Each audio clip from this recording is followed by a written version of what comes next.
Je comprends pas. Depuis que je m'intéresse un peu à la politique, j'entends dire qu'on n'a plus d'argent. Plus d'argent pour la sécu, les retraites ou le chômage. Que la France est endettée et qu'on doit faire des économies. Et en même temps, on a trouvé des centaines de milliards pour les banques après la crise. On a des dizaines de milliards pour les entreprises, les hauts salaires sont démesurés, on a même 1 million d'euros pour la famille de Fillon. Et alors, est-ce qu'on a les sous ou est-ce qu'on les a pas? Et puis on est riche comment? On est beaucoup riche, on n'est pas beaucoup riche? Ça représente quoi la richesse? Et puis elle vient d'où?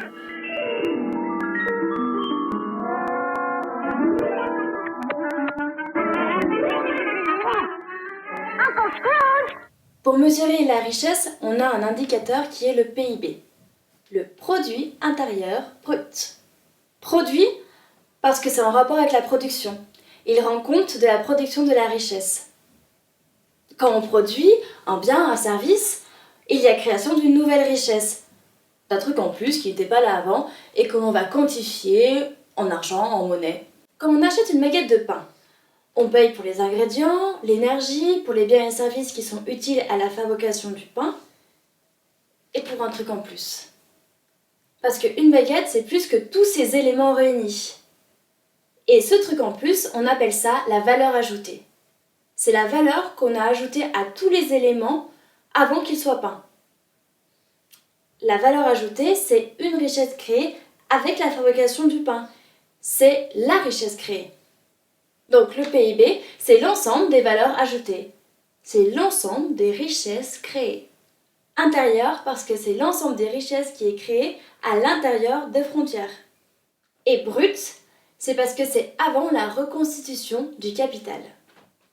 À la place de PIB, on parle parfois de revenu national. C'est pas tout à fait la même chose, mais dans le cas de la France, les deux sont quasiment identiques. Et donc c'est pas très grave de les interchanger. Pour l'instant, on s'en fout un peu, mais je voulais juste introduire le rapprochement entre PIB et revenu. Revenons-en à la baguette. Les ingrédients, l'énergie, les biens et les services ont été payés pour faire le pain. Et donc le boulanger, avec le prix de la baguette, il va se rembourser ses coûts. Et la valeur ajoutée, c'est ce qui va lui permettre de distribuer les revenus.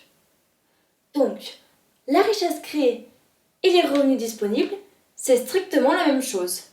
Et c'est pour ça que l'on parle de revenu national. La valeur ajoutée n'est comptabilisée qu'après achat, qu'après consommation.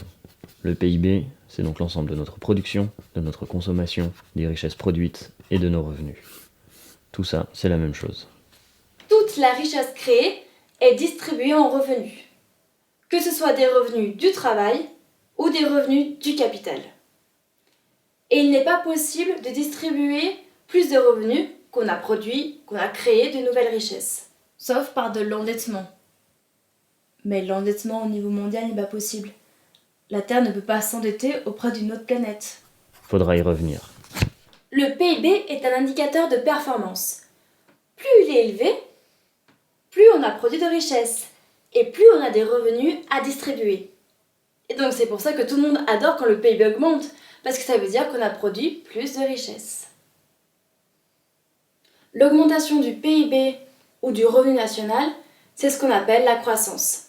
Cette fameuse croissance qui crée des emplois, qui sauve la retraite et la sécu, qui résout le conflit israélo-palestinien, qui éradique la faim dans le monde, qui permet la sortie au cinéma de Camping 4 et qui fait pleuvoir des peluches.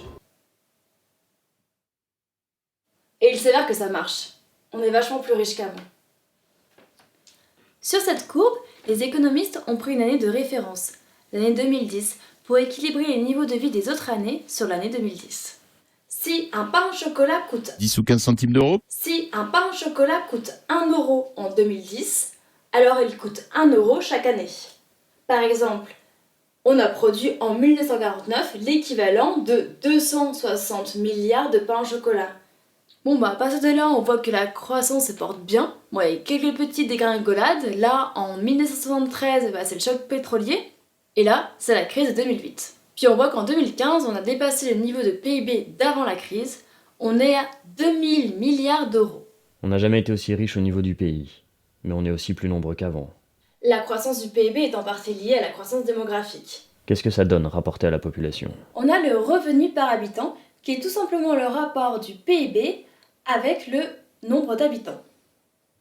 Donc en France, on prend notre PIB, 2000 milliards d'euros, qu'on divise par 67 millions d'habitants, et on obtient 30 000 euros par habitant par année. Du coup, si on prend toute la richesse créée en une année, et qu'on la redistribue de manière parfaitement équitable, on aurait 30 000 euros par personne. Chacune. C'est-à-dire qu'une famille avec 2 enfants aurait 4 fois 30 000 euros. Mais c'est pas tout à fait vrai. Déjà parce que ce chiffre est calculé avant imposition et avant investissement. Et puis il s'agit plus d'un chiffre théorique qu'un chiffre à prendre au pied de la lettre. Au niveau mondial, le PIB s'élève à 70 000 milliards d'euros. À cela, on enlève les 10% pour la reconstitution du capital. Et on divise par 7 milliards d'habitants. On obtient un revenu par habitant à 9 000 euros, soit 760 euros par mois. C'est à peu près au même niveau en Chine. Par contre, en Afrique subsaharienne, on est à 150 euros par mois. Aux États-Unis, à 3 000 euros par mois. En France, on fait clairement partie des plus riches. Et on s'enrichit d'année en année. On retrouve le choc pétrolier et la crise de 2008, mais on voit que depuis, ça va mieux. Depuis 1949, on a multiplié par 5 le revenu par habitant. Donc la croissance n'est pas que liée à la démographie, mais aussi à l'augmentation de la productivité. On est 5 fois plus riche qu'avant. Les petites rillettes, elles sont vraiment très chouettes.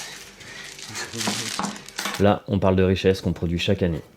Mais il y a aussi la richesse accumulée au fil des années, celle que l'on stocke, celle que l'on appelle le capital ou le patrimoine. On produit 5 fois plus de richesse par personne qu'avant. Donc si on avait les sous pour les retraites, la santé et le chômage, il n'y a aucune raison pour qu'on ait plus cet argent aujourd'hui. Enfin, je crois.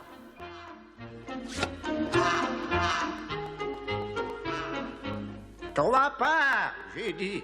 Ah oui, 3 parts. Gourmand, va. Notre richesse créée est basée sur la quantité de production et de consommation.